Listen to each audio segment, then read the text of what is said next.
Alhamdulillahirabbil alamin. Assalatu wassalamu ala asrofil anbiya'i wal mursalin wa ala alihi wa ashabihi ajmain amma ba'du. Wa qala Allah ta'ala fil kitabil karim, a'udzu billahi minasyaitonir rajim. Ya ayyuhalladzina amanu kutiba alaikumusyamu kama kutiba alal ladzina min qablikum la'alakum tattaqun. Shadaqallahul azim al-ayah. Yang pertama, marilah kita panjatkan rasa puja dan puji syukur kita kepada Allah Subhanahu wa taala yang telah memberikan nikmatnya kepada kita sehingga pada kesempatan yang berbahagia ini kita masih dapat dipertemukan dalam kajian Ramadan online KUA Sukorejo episode yang keempat dengan judul tema Mengapa Harus Halal yang akan disampaikan oleh Ibu Maryuni. Salawat dan salam semoga terlimpahkan kepada junjungan kita Nabi Muhammad SAW yang telah menuntut umatnya dari zaman kebodohan menuju zaman keislaman, dan mudah-mudahan kita termasuk di dalamnya. Selanjutnya saya di sini sebagai moderator akan membacakan susunan acara. Yang pertama pembukaan, yang kedua adalah kajian. Marilah acara pada kesempatan pagi hari ini kita buka dengan bacaan basmalah bersama. Bismillahirrahmanirrahim. Acara selanjutnya kajian yang akan disampaikan oleh Ibu Maryuni dengan judul Mengapa Harus Halal. Bisa dinyalakan.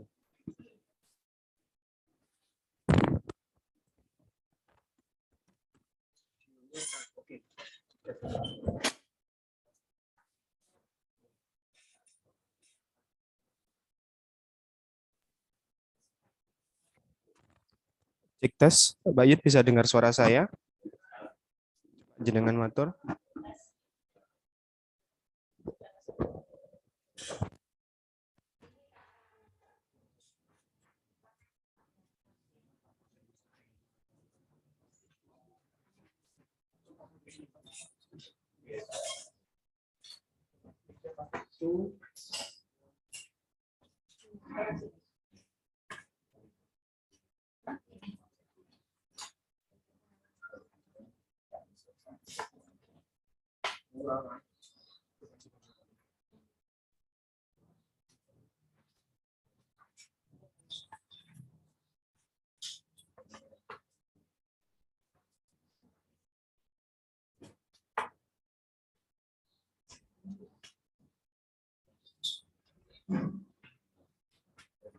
Belum sempat dinyalakan, Mbak Yud.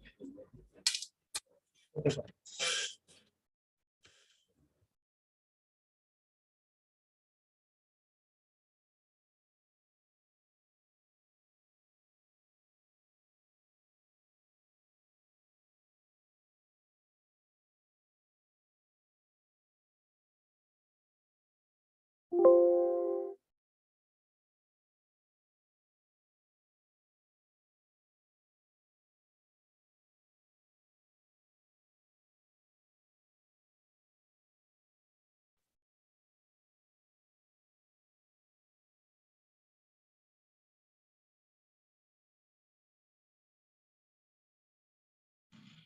Tes.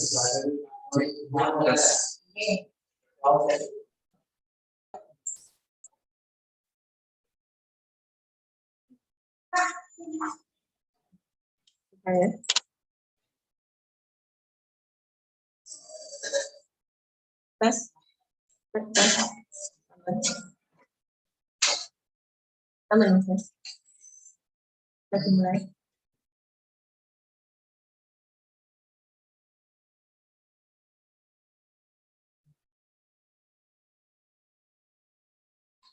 Assalamualaikum warahmatullahi wabarakatuh. Alhamdulillahirabbil alamin. Wa bihi nasta'in wa ala umuri waddin. Wassalatu wassalamu ala sayyidina Muhammadin khatamul anbiya'i wal mursalin wa ala alihi wa ashabihi ajma'in. Amma. Allah ta'ala fil Qur'anil karim. A'udzu billahi minasy syaithanir rajim. Bismillahirrahmanirrahim. Ya ayyuhan nasu kulu mimma fil ardi halalan thayyiban wa la tattabi'u khutuwatis syaitan innahu lakum aduwwun mubin. Faqala Rasulullah sallallahu alaihi wasallam Innallaha thayyibun la yaqbalu illa thayyiban. Wa innallaha amara al-mu'minina bima amara bihi mursalin.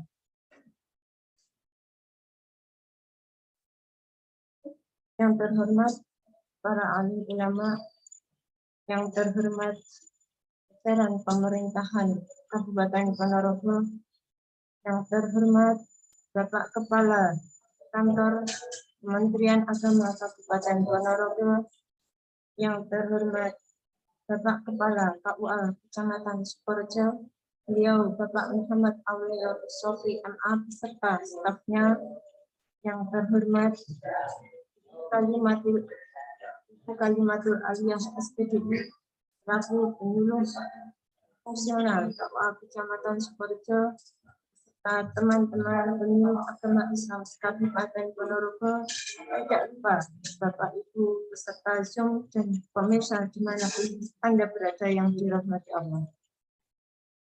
Pertama, marilah kita panjatkan puji syukur kehadirat Allah Subhanahu wa Ta'ala yang telah melimpahkan rahmat, taufik, hidayah serta ma'unahnya kepada kita semua, sehingga pada kesempatan hari ini kita semua masih dapat melaksanakan ibadah puasa serta amalan ibadah-ibadah yang lain dalam keadaan sehat dan berbahagia.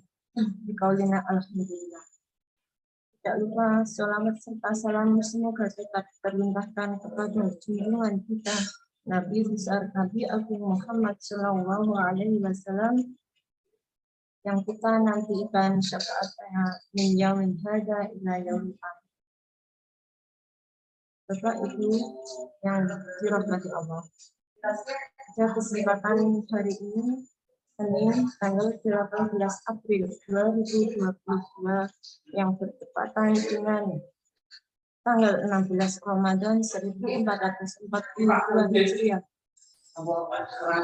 Pada kajian online Ramadan episode keempat ini, saya selaku penyuluh produk halal KUA Kecamatan Sukorejo akan membawakan tema mengapa harus halal. Bapak Ibu yang dirahmati Allah, kenapa Islam selalu menganjurkan kita untuk selalu menggunakan segala sesuatu yang halal? Karena Islam sangat mementingkan kebaikan dan kebersihan dalam semua aspek. Dari segi makanan, minuman, obat, kosmetik, dan produk lainnya, umat Islam selalu diperintahkan agar mengkonsumsi dan menggunakan bahan-bahan yang halal, baik, suci, dan bersih. Hal ini sudah ditegaskan oleh Allah Subhanahu wa Ta'ala dalam Al-Quran Surah Al-Baqarah ayat 168 yang bunyinya A'udzubillahi minasyaitonirrajim. Bismillahirrahmanirrahim. Ya ayyuhan nas kulu mimma fil ardi la tattabi'u khutuwatis syaitan innahu lakum aduwwun mubin. Yang artinya, hai sekalian manusia, makanlah yang halal lagi baik yang terdapat di bumi, dan janganlah kamu mengikuti langkah-langkah syaitan, karena sesungguhnya syaitan itu adalah musuh yang nyata bagimu. Dalam hadis Rasulullah Shallallahu Alaihi Wasallam juga menegaskan bahwa setiap daging yang tumbuh dari tulang yang haram, maka api nerakalah yang pantas baginya. Hadis riwayat Tirmidzi. Dari Abi Hurairah radhiyallahu anhu, Rasulullah Shallallahu Alaihi Wasallam bersabda, Inna Allah Taala la yaqbalu illa thayyiban. Wa inna Allaha amara al-mu'minin bima amara bihi mursalin. Faqala ta'ala ya ayyuhar rusulu kulu minat thayyibati wa'malu sholihan. Wa qala ta'ala ya ayyuhalladzina amanu kulu min thayyibati ma razaqnakum. Ma dzakara ar-rajulu yudilu safara as'asa aktsara yamuddu yadayhi ila sama'i ya rabbi wa mad'amuhu haram wa mashrabahu haramun wa malbasuhu haramun wa wujja bil haram fa anna yustajabalah rawahu Muslim. Yang artinya Dari Abu Hurairah radhiyallahu anhu, Rasulullah Shallallahu alaihi wasallam bersabda, "Wahai umat manusia, sesungguhnya Allah itu baik dan tidak menerima kecuali yang baik. Dan sesungguhnya Allah memerintahkan orang-orang yang beriman dengan hal-hal yang telah diperintahkan kepada para rasul." Allah berfirman, "Wahai para rasul, makanlah dari yang baik-baik dan lakukanlah amal soleh. Sesungguhnya aku maha mengetahui akan apa yang kalian lakukan." Dan berfirman, "Hai orang-orang yang beriman, makanlah dari hal-hal yang baik yang kami anugerahkan kepada kalian." Kemudian beliau menceritakan seorang yang melakukan perjalanan jauh, kecil rambutnya, kusut, menengadahkan tangannya, "Ya Tuhan, ya Tuhan." Sedangkan makanannya haram, minumannya haram, pakaiannya haram, dan diberi santapan yang haram. Bagaimana mungkin doanya akan dikabulkan? Hadis riwayat Muslim.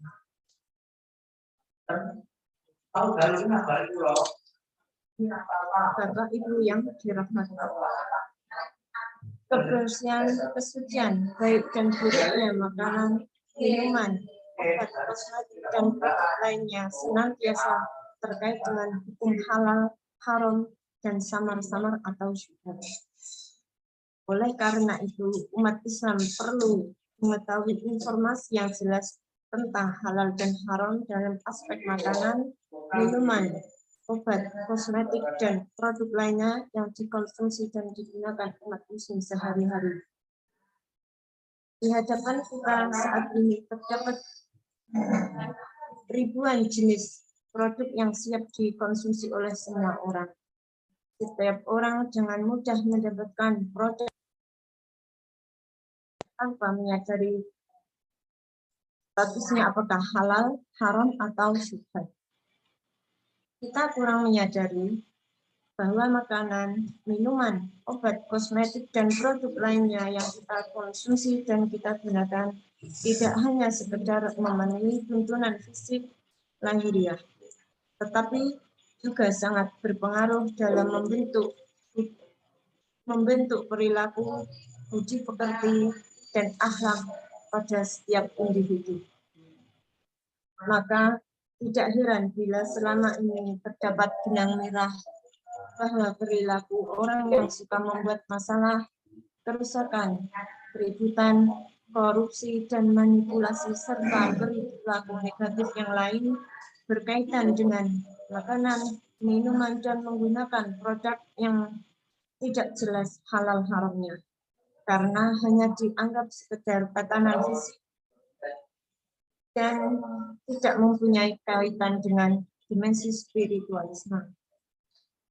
Bapak Ibu yang dirahmati Allah, pada intinya setiap barang atau benda yang diharamkan oleh Allah Subhanahu wa taala mempunyai kandungan hikmah dan manfaat.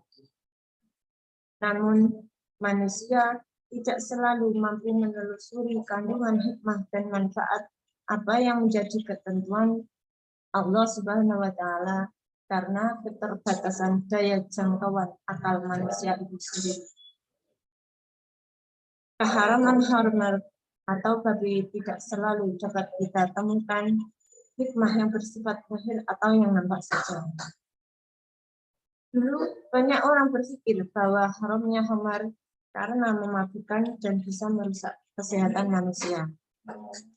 Namun alasan kesehatan akan kehilangan relevansinya kalau khamar tersebut diminum oleh orang atau masyarakat yang tinggal di daerah kutub atau yang cuacanya sangat dingin misalnya.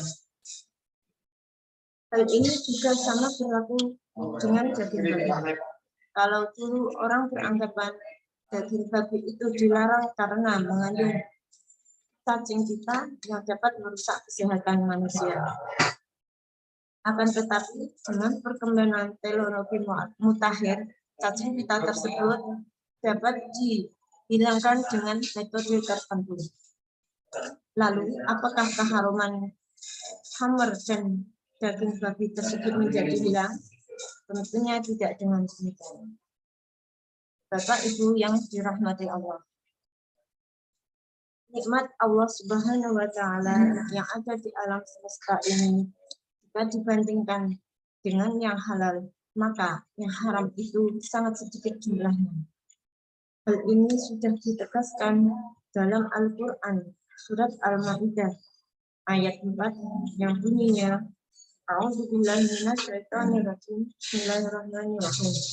Yas'alunaka madza uhilla lahum al-ayat. Yang artinya, maka mereka bertanya kepadamu tentang apa saja yang dihalalkan untukmu. Dan ditegaskan pada ayat berikutnya, Al-yawma uhilla lakumut thayyibat. Pada hari ini telah dihalalkan untukmu semua yang baik. Menurut ketentuan ini, maka sebenarnya apa yang disebut haram itu menjadi sangat sedikit juga. Bapak Ibu yang dirahmati Allah. Namun, sejalan dengan perkembangan teknologi, khususnya di bidang pangan, kemungkinan terkontaminasinya makanan, minuman, obat, kosmetik, dan produk lainnya yang tadinya halal dapat berubah menjadi haram karena bersentuhan dengan barang yang mengandung unsur haram, baik pada bahan tambahan maupun bahan penolong ataupun bahan baku sendiri yang terdapat pada kemasan, proses produksi, distribusi, maupun penyimpanan. Walaupun tidak terdeteksi secara kasat mata, namun mengakibatkan perubahan status halal menjadi haram. Bapak Ibu yang dirahmati Allah, kita harus memperhatikan beberapa unsur-unsur halal sebagai berikut. Unsur-unsur halal yang pertama meliputi unsur-unsur halal meliputi 6 syarat. Yang pertama, halal zatnya. Yang kedua, halal cara memperolehnya. Kemudian yang ketiga, halal dalam memprosesnya atau memproduksinya. Kemudian yang keempat, halal dalam penyimpanannya. Dan yang kelima, halal dalam pengangkutan. Dan yang terakhir atau yang keenam, halal dalam penyajian. Bapak Ibu yang dirahmati Allah. Unsur halal yang pertama adalah halal zatnya.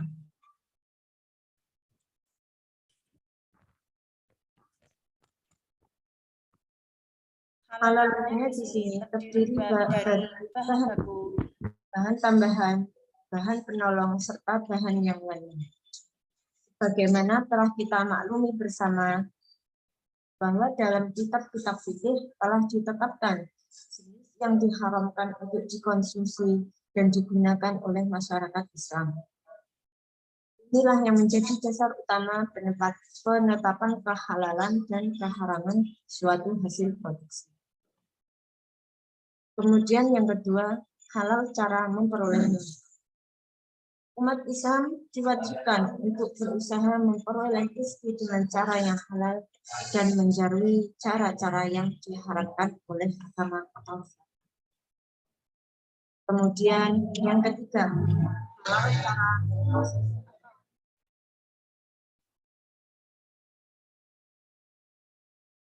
cara memproses atau sistem produksi halal harus dibuat sedemikian rupa untuk menjamin bahwa produk yang dihasilkan tidak terkontaminasi bahan haram dan sehat untuk dikonsumsi dan digunakan masyarakat, sehingga hasil produksinya dapat dipastikan benar-benar halal dan thayyib.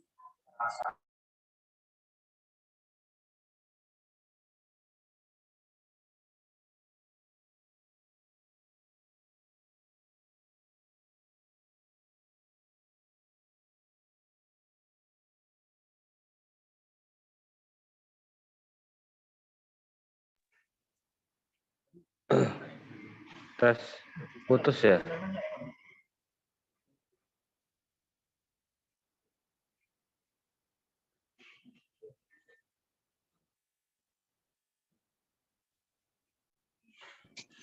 Tes. Halo. Halo, putus toh. Iya Pak, putus Pak. Iya Pak, putus. Kemudian unsur halal yang ketiga, yang keempat ya. Kemudian unsur halal yang keempat adalah halal pada proses penyimpanan. Sistem penyimpanan untuk bahan baku, bahan tambahan, bahan penolong, serta bahan lainnya, dan juga hasil produksi harus dibuat sedemikian rupa agar barang yang disimpan dapat dipastikan kehalalannya dan tidak tercemar dengan barang-barang yang haram. Kemudian unsur halal yang kelima adalah halal dalam pengangkutan. Sistem pengangkutan bahan dan hasil produksi harus dibuat sesuai dengan standar sistem pengangkutan bahan halal. Untuk memastikan bahwa produksi halal selama dalam pengangkutan tidak terkontaminasi dengan barang yang haram. Kemudian unsur halal yang keenam, halal dalam penyajian. Sistem penyajian produk halal perlu dibuat sesuai dengan standar penyajian produk halal untuk memastikan bahwa produk halal yang disajikan tidak terkontaminasi dengan bahan yang haram. Bapak Ibu yang dirahmati Allah. Lantas, bagaimana cara kita untuk mendapatkan produk halal?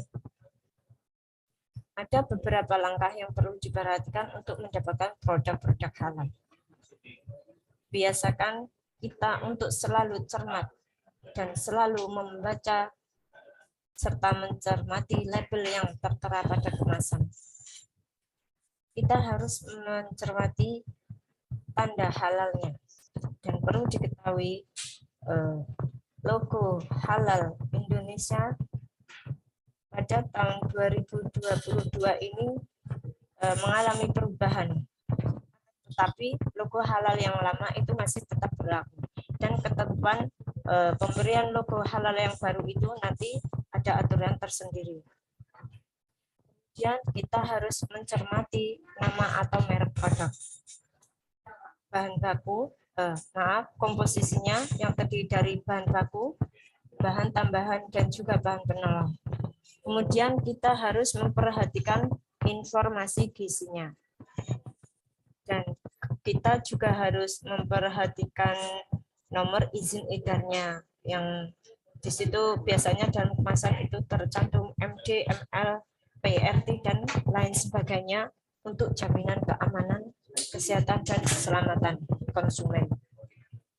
Kemudian kita sebaiknya menghindari produk-produk yang menggunakan bahasa asing yang belum diterjemahkan dengan bahasa kita, bahasa Indonesia, untuk menghindari kemungkinan kita mengkonsumsi barang yang haram. Untuk produk impor, kita harus mencermati apakah sudah lolos dari pantauan BPJH ataupun MUI dan memiliki nomor izin edar. Kemudian untuk produk daging giling dalam kemasan, kita harus selalu memperhatikan nomor izin edarnya, terus logo halalnya tentunya ya. Kemudian kita juga harus memperhatikan tanggal kadaluarsanya. Kemudian kita harus selalu memanfaatkan layanan informasi yang disediakan pada setiap kemasan maupun tempat belanja untuk menanyakan hal-hal yang meragukan. Bapak Ibu yang dirahmati Allah.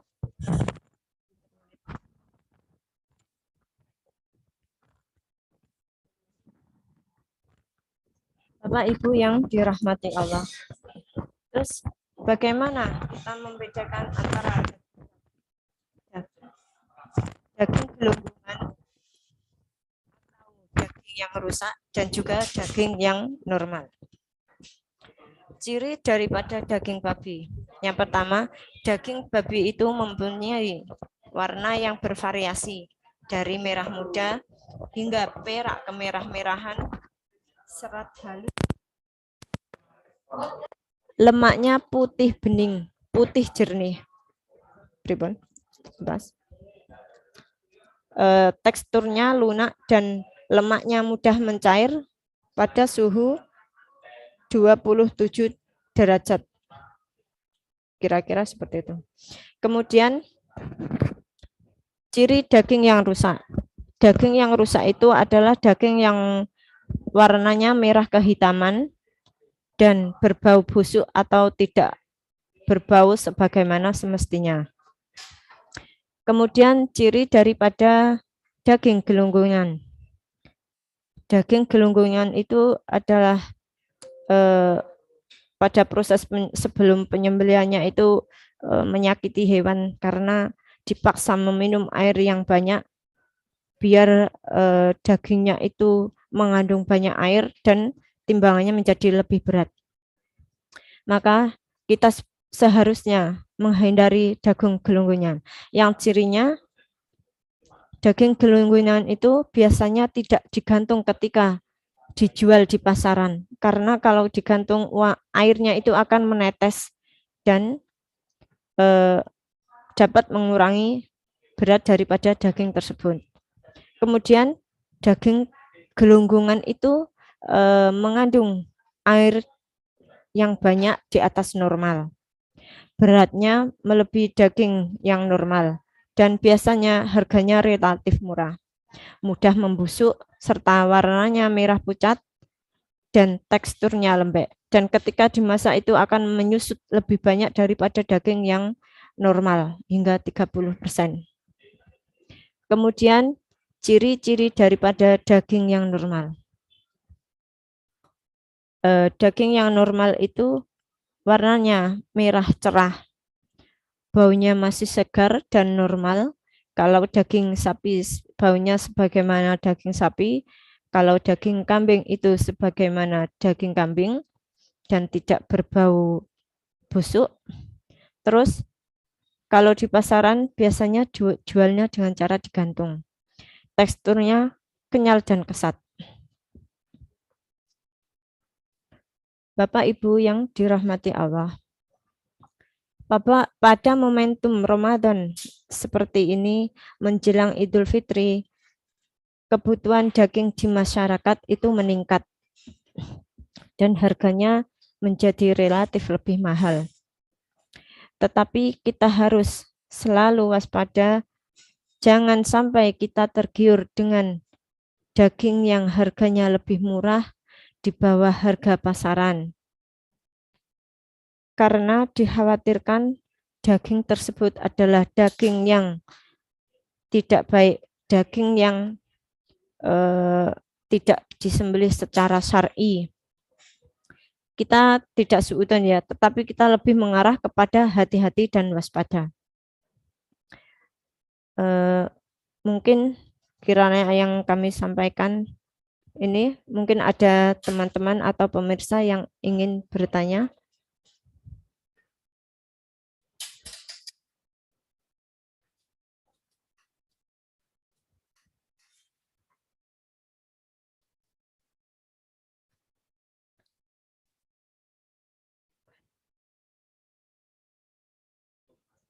Beriban?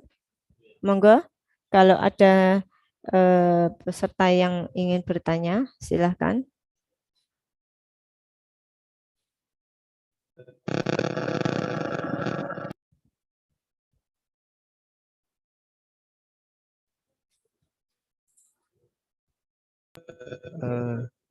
Cek tes. Cek tes. Bisa dengar suara saya, Mbak Yuni? Iya, bisa. Begini Mbak, tadi itu kan di tengah perjalanan ada beberapa hal terkait logo yang sekiranya kurang jelas seperti itu, karena logo yang terbaru kan hampir menyerupai hampir menyerupai wayang. Tadi sepertinya ada kesalahan teknis di operator sehingga yang membuat pemahaman kita kurang begitu paham. Mungkin bisa diulangi sedikit terkait dengan pembahasan terkait logo. Terima kasih. Dengan logo halal yang baru ya, Mas? Iya, betul. Oh iya. Pemerintah, khususnya Kementerian Agama, pada tahun 2022 ini telah mengganti logo halal yang lama dengan logo halal yang baru. logo yang baru ini sedikit kontroversial ya Mas, karena bentuknya menyerupai gunungan pada wayang dan warnanya ungu. Karena pada logo halal yang sebelumnya itu warnanya hijau. Terus kalau Kementerian Agama itu identik dengan warna hijau. Akan tetapi setiap desain logo itu mempunyai filosofi yang bagus. Dan sebagai warga negara yang baik, sebaiknya kita mengikuti aturan pemerintah dalam menggunakan logo halal yang baru. Ada yang kurang jelas, Mas Den?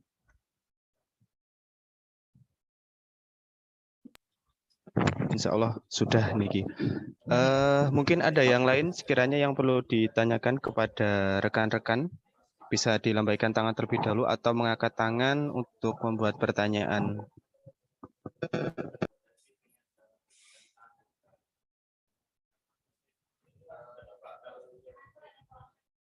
Bapak Aulia Sofi, mungkin bisa mulai dinyalakan mute-nya untuk bisa langsung ditanyakan. Baik, terima kasih. Pemaparan yang cukup bagus dan cukup jelas tentang produk halal. Saya tidak bertanya tentang materi ini, tapi saya ingin ada tips-tips tertentu yang bisa diberikan kepada masyarakat dan kepada kita yang memang tidak mau persis tentang produk halal. Kira-kira tips-tips apa yang bisa kita gunakan atau bisa kita domani untuk mengetahui kalau makanan itu betul-betul halal ataupun tidak, selain dari logo yang ada di label makanan itu. Baik, terima kasih. Itu saja. Saya kembalikan ke moderator. Oke, mungkin bisa langsung dijawab untuk Mbak Yuni terkait sedikit pemasaran atau tips dari Bapak Muhammad Aulia Sofi. Monggo, bisa langsung dijawab. Terima kasih. Terima kasih Bapak Muhammad Aulia Sofi MA. Bagaimana kita tadi penilaian Mas? Tips yang bisa dilakukan mungkin seperti itu Bapak nggih. Tips terkait dengan halal. Oke, terima kasih.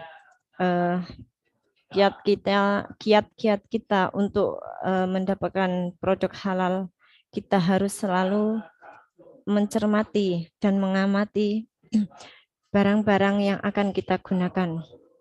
Dan untuk kehati-hatiannya itu tadi kita harus selalu memperhatikan label, terus nomor izin edar, dan terutama produk-produk yang terdapat yang berasal dari luar negeri, kita harus memperhatikan apakah produk tersebut sudah lolos dari pantauan MUI dan BPJPH. Begitu, Pak. Mungkin ada yang lain atau kurang jelas?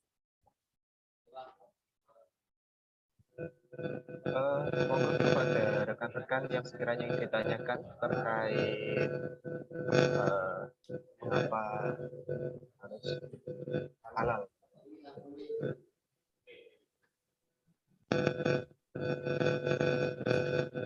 Mas Abrori sepertinya pengen tanya tapi dia malu. Monggo Mas Abrori, silahkan. Monggo Mas Abrori, napa Pak Agus Nur Fauzi. Selamat datang kepada Mas Ponorogo yang sudah bergabung pada kesempatan hari ini, kepada Mbak Naimati senang bersama. Monggo Mas Brori atau yang lain yang sekiranya ingin ditanyakan.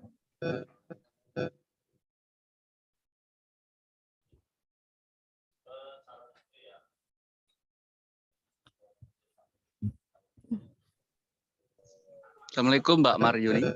Waalaikumsalam Pak Abrori, monggo. Mau ditanyakan ini untuk persyaratan tadi produk halal ya?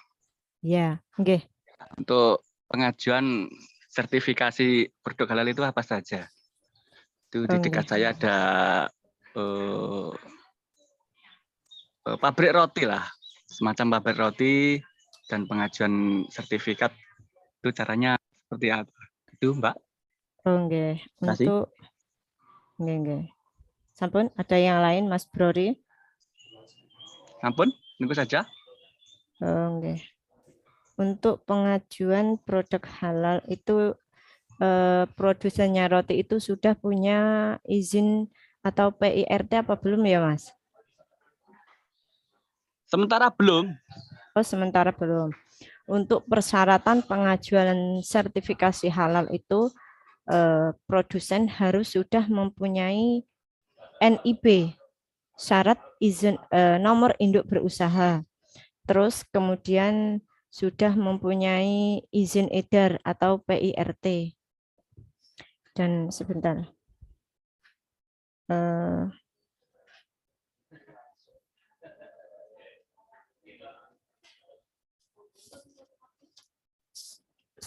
Kalau belum mempunyai apa itu namanya NIB dan juga PRT untuk mengajukan sertifikasi halal itu sebaiknya diurus terlebih dahulu ya Mas, karena kalau tidak ada apa namanya NIB dan PRT-nya itu tidak bisa. Kemudian kalau apa namanya sebentar,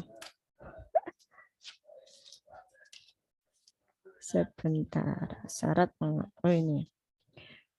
Syarat-syaratnya mengikuti pelatihan dan memahami sertifikat halal atau SJH. Itu biasanya ada BIMTEK. BIMTEK kalau di Ponorogo sampun wonten nggih, ada ikatan IKM di Ponorogo itu setiap berapa bulan sekali itu mengadakan BIMTEK halal. Terus menerapkan sistem jaminan halal atau SA, ini juga ada pelatihannya nanti. Menyiapkan dokumen-dokumen sertifikat halal. Yaitu tadi dokumennya KTP si produsen, terus kemudian NIB tadi, terus NPWP, dan kemudian itu SJH, pelatihan SJH sistem jaminan halal yang terdiri dari nomor PRT itu.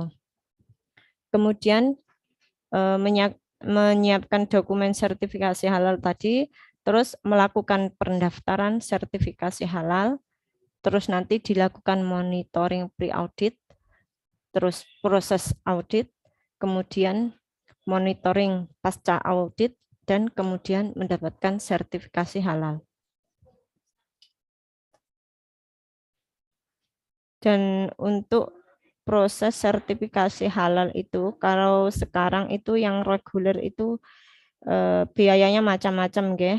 Tidak sama karena tergantung dari produk yang dibuat.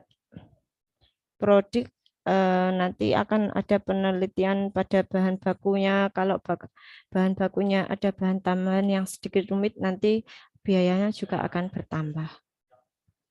Begitu Mas Brori, mungkin ada yang kurang jelas atau yang ingin bertanya lagi? Cukup, sudah begitu jelas Mbak. Terima kasih, monggo dilanjut yang lain. Mungkin ada yang lain yang ingin bertanya? Ini Mbak Nikmatul Hasanah ingin menanyakan, bisa dinyalakan untuk mikrofonnya. Halo Mbak Nikmatul Hasanah. Mbak Nikmatul Hasanah. Monggo Mbak Nikmatul Hasanah.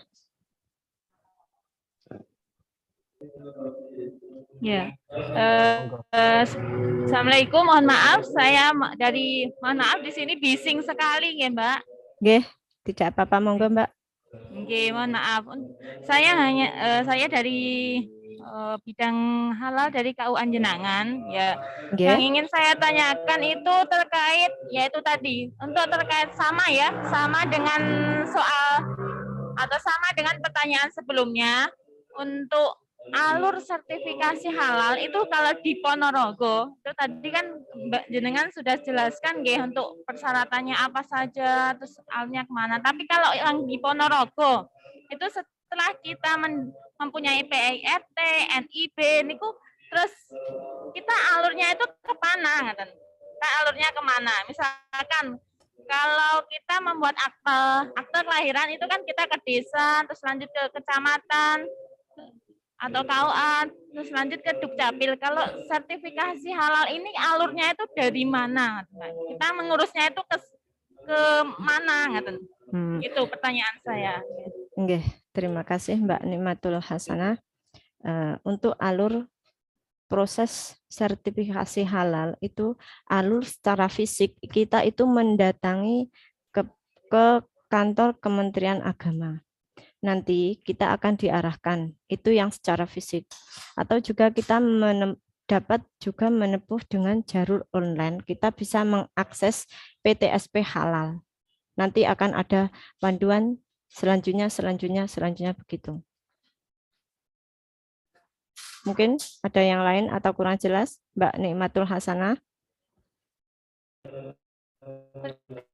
Untuk ya, berarti langsung ke Kementerian Agama, nggih. Terus terkait yang ini kan ini ada program sehati ya, nggih. Mohon maaf saya itu memang penyuluh baru, nggih, jadi belum begitu paham. Jadi mohon maaf saya tanyakan. Untuk program yang maksudnya self declare itu yang bagaimana, nggih, Mbak? Yang bagaimana, Mbak? Yang kan sehati untuk program yang gratis ini, nggih. Ini kan ada sertifikasi halal gratis, nggih. Nggih. Untuk sekarang ini itu kan yang ditujukan kepada UMK yang self declare. Maksud dari self declare itu yang bagaimana, nggih? Ngaten niku. Nah ini sebentar.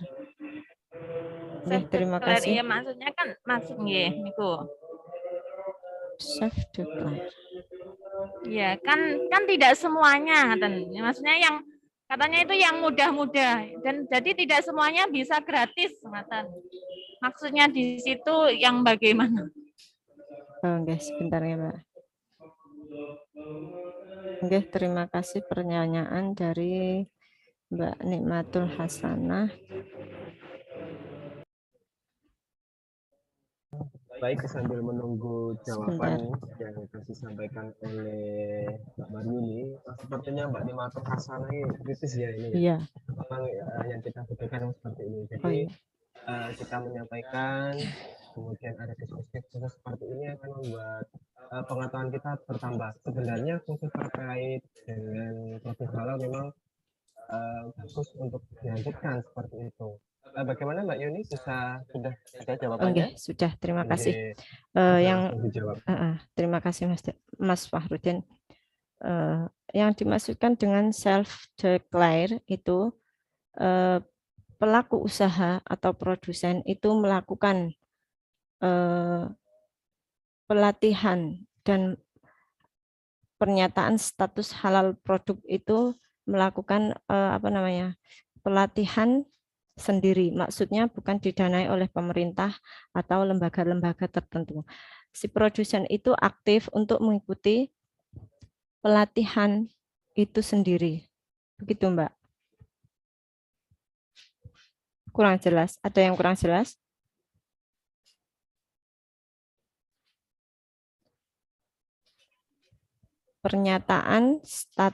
Pernyataan status halal produk usaha mikro atau kecil yang dilakukan oleh pelaku usaha itu sendiri. Maksudnya pelaku usaha itu sendiri aktif mencari di mana ada BIMTEK, sertifikat BIMTEK produk halal dan lain sebagainya. Itu yang bukan diselenggarakan oleh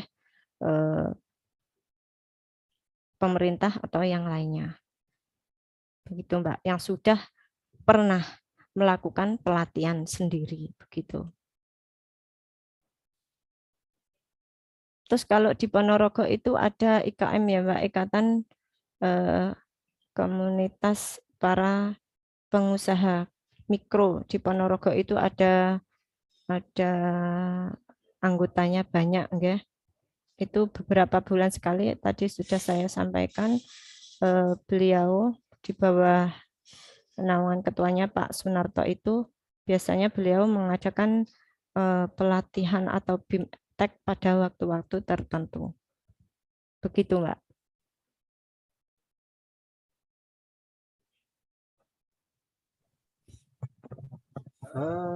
Sepertinya kajiannya sungguh menarik ya Mbak Yun. Insya Allah pada hari ini ada 13 peserta yang mengikuti Zoom meeting ini. Terima kasih. Ya, memang ada sedikit peningkatan ya, Mas Fahrudin.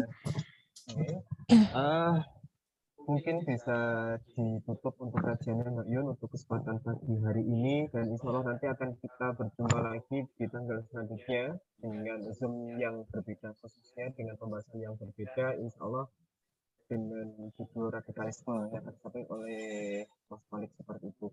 Mungkin Mbak Yuni ada sedikit kata-kata sebagai penutup pada kesempatan pagi hari ini. Oh iya, terima kasih Mas Moderator. Mungkin cukup sekian kajian produk halal, kajian online Ramadan tentang produk halal pada pagi hari ini. Jika ada kekurangan, jika ada kata-kata yang tidak pantas, karena di sini kami sifatnya juga masih belajar dan belajar. Jika ada kurang lebihnya, kami pribadi mengucapkan beribu maaf.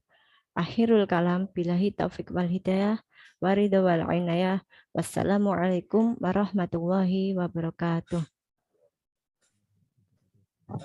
Mohon maaf ini Mbak Yun, ini ada satu lambaian tangan dari Pak Yatemun Ekos. Kira-kira saya kembalikan ke Mbak Yuni. Oh enggak, tidak apa-apa, meskipun sudah ditutup bisa dimasukkan kembali. Monggo Pak Yatemun. Monggo Pak Yatemun, bisa dibuka untuk mikrofonnya, bisa langsung ditanyakan. Halo Pak Yatemun. Pak Yatemun Ekos.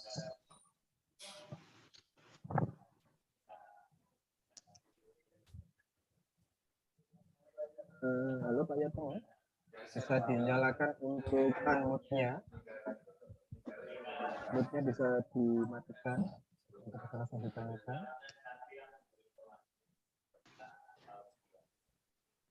Halo. Monggo Pak Yatemun dibuka mikrofonnya.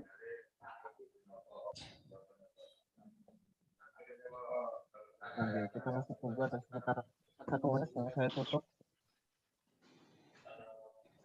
Oke, monggo Bapak.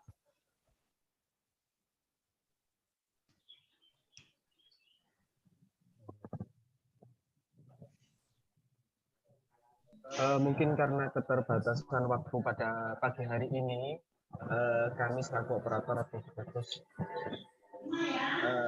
acara pada kesempatan pagi hari ini. Oh, sudah dengarkan Pak Yatemun. Ada suara Pak Yatemun. Halo Pak Yatemun. Ini Suaranya. kita dilema ini. Sebelum kita tutup kemudian ada yang tanya, ini kita juga ada dilema. Monggo Pak Yatemun, bisa langsung ditanyakan Bapak.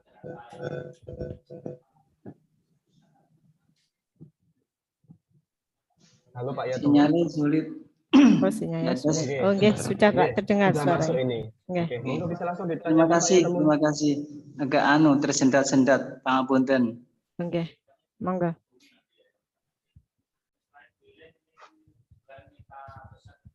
Monggo, bisa langsung ditanyakan Bapak. Kami mengaturkan terima kasih sebanyak-banyaknya atas acara ini. Mudah-mudahan benar-benar menambah keilmuan kami dan akhirnya kami bisa mengimplementasikan di masyarakat, khususnya di Kecamatan Jamur. Sekali lagi kami mengucapkan banyak-banyak terima kasih. Matur suwun. Wassalamualaikum. Ucapan terima kasih dari Pak Yatemun.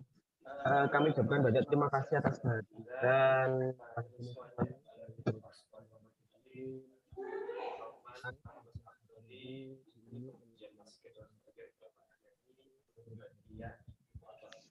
spesial bagi kami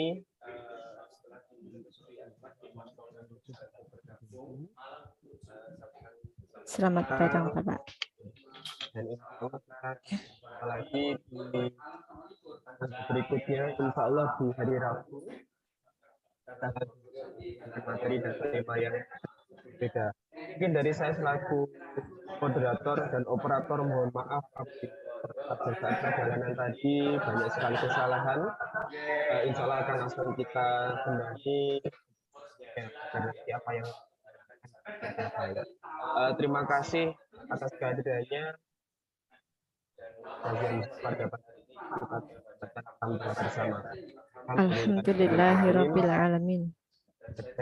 Maaf, terima kasih. Assalamualaikum warahmatullahi wabarakatuh. Waalaikumsalam warahmatullahi wabarakatuh. Waalaikumsalam warahmatullahi wabarakatuh.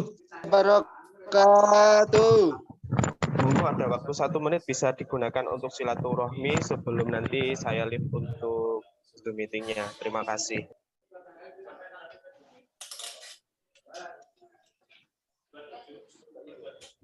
Pindah nanti kan rekamannya nih. Terus, Mas? Iki sudah ada Mas, dibahas.